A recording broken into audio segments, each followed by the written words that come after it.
एक कवि जिन्हें कोई दीवाना कहता है, कोई पागल समझता है, उसकी बेटी की शादी की रिसेप्शन पार्टी में आखिर क्यों पधारे पीएम मोदी। और वो कवि जो कभी केजरीवाल के लिए खास हुआ करते थे, उनकी बेटी की शादी की रिसेप्शन पार्टी में क्यों पधारे बीजेपी के नेता। क्या वो कवि जिन्हें हम कुमार विश्वास के नाम से जानते हैं, अब वो बीजेपी का दामन थामने वाले हैं। अभी पक्के तौर पर तो हम कुछ नहीं कह सकते, लेकिन मेरे राम के नाम से कविता और कथा की शुरुआत करने वाले कवि कुमार विश्वास की बेटी की शादी की रिसेप्शन पार्टी में कुछ ऐसा नज़ारा दिखा जिसे देखकर अरविंद केजरीवाल और उनकी पार्टी आम आदमी पार्टी भी हैरान और परेशान है।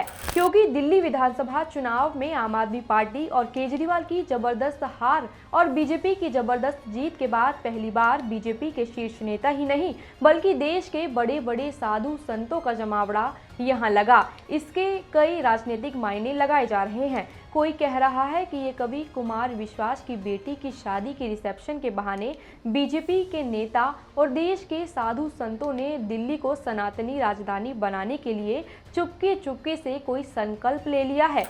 ऐसा क्यों कहा जा रहा है, इसे आप इन तस्वीरों को देखकर अंदाजा लगा सकते हैं। देखिए, कुमार विश्वास की बेटी अग्रता की शादी के बाद आयोजित रिसेप्शन पार्टी का मौका था और इस मौके पर वर वधू को आशीर्वाद देने के लिए खुद देश के प्रधानमंत्री नरेंद्र मोदी पधारे। कल तक जो कुमार विश्वास आम आदमी पार्टी के शीर्ष चेहरे थे और प्रधानमंत्री मोदी की आलोचना भी करते थे, उन्हीं कुमार विश्वास की बेटी के रिसेप्शन पर खुद पीएम मोदी पधारे और वर वधू को अपना आशीर्वाद भी दिया। मोदी ही नहीं, केंद्र के बीजेपी सरकार और बीजेपी पार्टी के दूसरे बड़े कद्दावर नेता अमित शाह भी यहां पधारे। अब गृह मंत्री के साथ साथ देश के रक्षा मंत्री खुद राजनाथ सिंह भी अगर कुमार विश्वास की बेटी के रिसेप्शन में पधारे हैं तो बात कुछ खास ही रही होगी।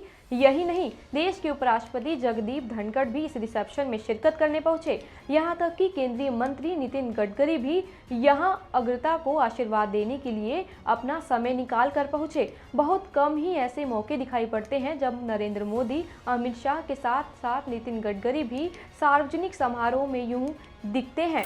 अब दिल्ली में बेटी की शादी का रिसेप्शन था, उसमें प्रधानमंत्री, गृह मंत्री दोनों ही पधारे और दिल्ली सरकार का पूरा अमला यहां मौजूद ना हो, ऐसा तो हो ही नहीं सकता। दिल्ली की मुख्यमंत्री रेखा गुप्ता भी अग्रता को आशीर्वाद देने के लिए यहां पधारी। इस दौरान पार्टी के और मंत्रीगण भी यहां मौजूद दिखे और इस पार्टी में बीजेपी के हरियाणा सरकार के मुख्यमंत्री नायब सिंह भी पधारे। ये अंदाजा लगा सकते हैं कि इतने सारे नेताओं के आने की वजह सिर्फ कुमार विश्वास की बेटी को आशीर्वाद देना तो नहीं हो सकता। कई लोगों का ऐसा मानना है कि कुमार विश्वास की बेटी की शादी में बीजेपी नेताओं के जमावड़े लगाने की वजह कुछ और भी हो सकती है। एक और, कुमार विश्वास ने पूरी कोशिश की थी कि आम आदमी पार्टी और अरविंद केजरीवाल दिल्ली में चुनाव हारे और यहां बीजेपी की सरकार बने। दूसरा, यह भी हो सकता है कि बीजेपी कुमार विश्वास को राज्यसभा में लाकर आम आदमी पार्टी को और एक्सपोज करने की तैयारी भी कर रही है। जो भी हो, लेकिन इस पार्टी में एक और बड़ा आकर्षण देश के बड़े साधु संतों का आगमन भी था। इस पार्टी में निरंजनी अखाड़ी के महामंडलेश्वर कैलाशानंद गिरी जी भी पधारे, जो महाकुंभ के दौरान स्वीट जॉब्स की पत्नी को सनातनी बनाने के लिए हाल फिलहाल में चर्चा में आए थे। उनके अलावा आनंद अखाड़ी के महामंडलेश्वर भी यहाँ पधारे, कल की पीठाधीश भी यहाँ पधारे। बागेश्वर धाम के संत धीरेन्द्र शास्त्री भी इस कार्यक्रम में एक महत्वपूर्ण आकर्षण का केंद्र बने। देश को लगातार हिंदू राष्ट्र बनाने के लिए ये आंदोलन कर रहे हैं। ऐसा इसलिए भी है क्योंकि पिछले कई वर्षों से कुमार विश्वास राम कथा भी कर रहे हैं और उनकी राम कथा को सुनने के लिए देश भर से सनातनी हिंदू दूर दूर से आते हैं। कुमार विश्वास के कवि से कथाकार बनने की राह में साधु संतों ने उनका संपर्क होना स्वाभाविक था। इसलिए न केवल नेताओं बल्कि साधुओं के आगमन से कई लोग ये कयास भी लगा रहे हैं कि कहीं कुमार विश्वास को आगे कल बीजेपी भविष्य में हिंदू राष्ट्र पर आधारित राजनीति का कोई नया दिशा या प्लान तो नहीं बना रही।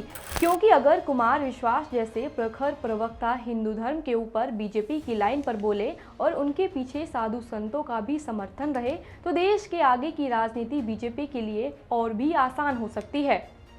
दोस्तों, आपका क्या सोचना है हमारी इस वीडियो में, हमें कमेंट सेक्शन में लिख कर जरूर बताएं। और हाँ, जाते जाते आप हमारे इस वीडियो को लाइक, शेयर और सब्सक्राइब करना ना भूलें।